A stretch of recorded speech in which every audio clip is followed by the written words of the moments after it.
Welcome to Quick Bite, your fast and friendly Florida insurance update. Hello. This is Roshonda, agency owner of the Isom Insurance Group, right here in the Sunshine State of Florida, back again with another Quick Bite episode, your fast and informative insurance market update.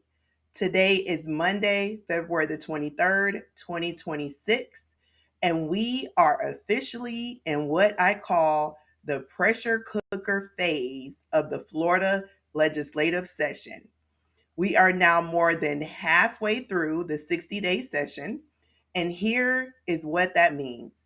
Bills are accelerating toward the finish line, or they are quietly dying in committee. There is very little middle ground left. This past week, February the 15th through the 20th, the defining theme in Tallahassee was institutional pushback. Consumer friendly bills are facing budget resistance, and leadership in both chambers is starting to count votes instead of holding press conferences.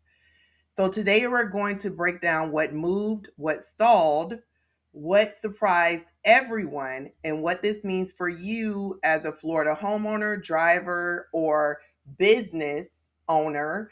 Let's get into it. Let's start with the bill that officially crossed a major hurdle.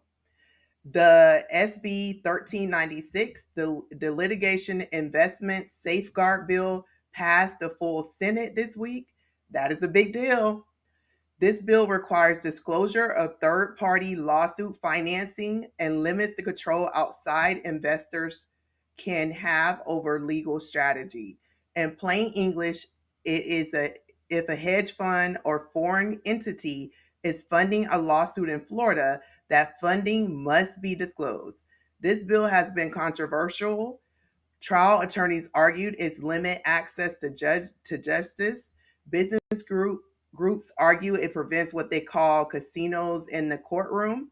But here's the political reality. It passed the Senate. That means that gives it serious momentum. Now it sits in the House in message, which means the pressure is squarely on HB 1157, the House companion.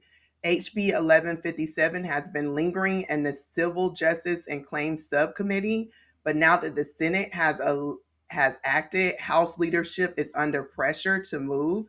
And here is where the pressure cooker metaphor becomes real. We are now 19 days away from the March 13th deadline. If the House does not act soon, the Senate victory becomes symbolic instead of structural. And expect a push this week to align both chambers. From an insurance perspective, if this bill becomes law, it could reduce litigation pressure over time. Reduce litigation pressure helps stabilize liability premiums, not overnight, but structurally. I'm surprised by this one. I really didn't think in Florida, the plaintiff bar is really strong, strong advocates or strong, they have a strong, I can't think of the word. It's on the tip of my tongue, but the people that kind of go in, kind of get legislators to get on their side. I can't think of the word right now, but the plaintiff bar in Florida has a really strong group that does that for them. And for this bill to pass the Senate, it's interesting. I would have thought that the plaintiff bar would be out there beating the pavement to keep that from happening. So that is really interesting that that bill has already passed the Senate. That one really shocked me. Now let's talk about the drama that is dominating Tallahassee. Property taxes, of course. Remember, this is a bill that's everybody is watching. Specifically, the tug and war between HJR 209 and HJR 203. If HJR 209 is the insurance-linked 200,000 homestead exemption bill, it provides a $200,000 exemption for homeowners who maintain property insurance. It is popular, very popular, but it is sitting on the House second reading calendar it did not move this week. Why? Because a competitor emerged, HJR 203, the phase out bill. This one is interesting. This bill passed the House 80-30 on February the 19th, and it is far more aggressive. Instead of tying tax relief to insurance, it proposes phasing out all non-school property taxes for homesteads over 10 years. That means increasing the exemption by $100,000 annually until 2037. Now let's talk about the elephant in the room, revenue loss. Remember, all the cities have been, this is what they're lobbying, the lobbyists, that's the word I was looking for earlier. They have been lobbying, saying that it's really going to hurt the city and cities' budgets by doing this.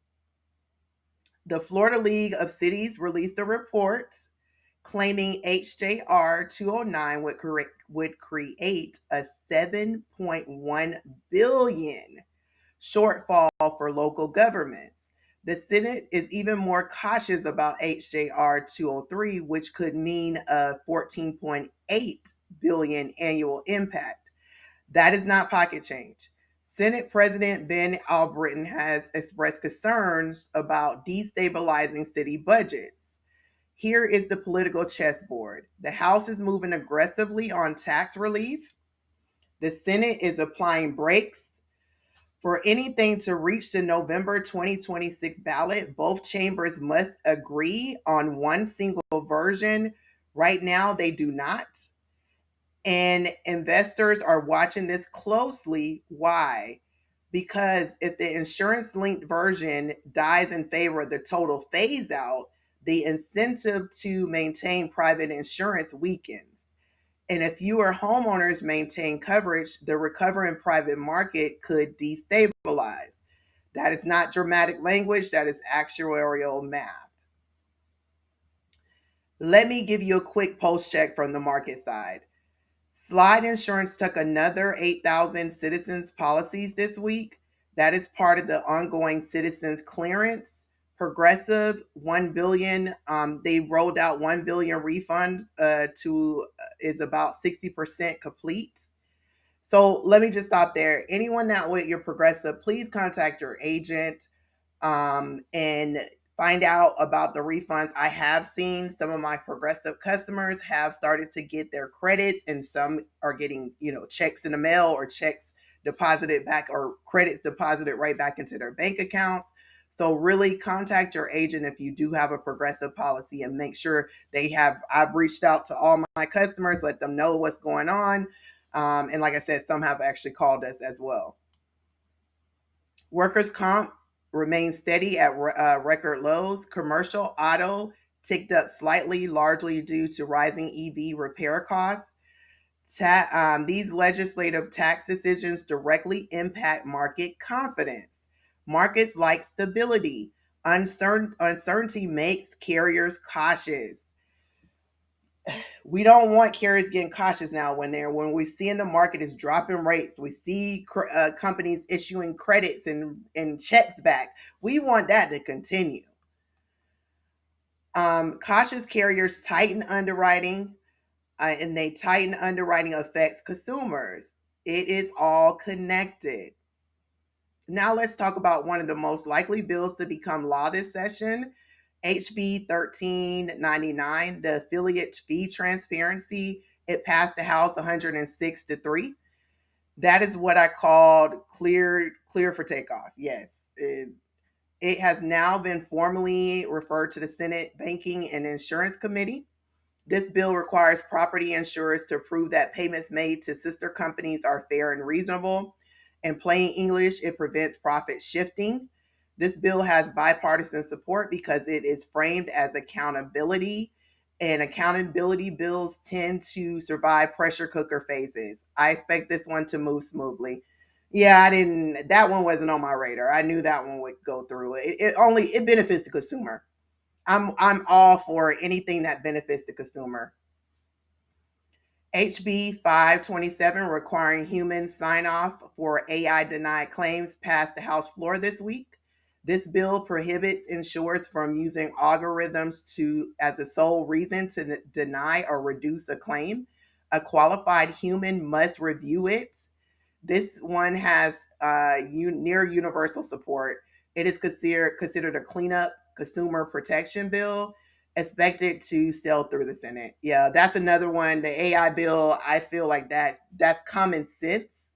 It should sail through, and I support that. It protects consumers. I feel like a human should touch a claim to deny or reduce it. I do not believe AI or algorithms should be the sole decider of whether a claim is paid or denied. I do feel like it should have a human touch. I'm all for that one.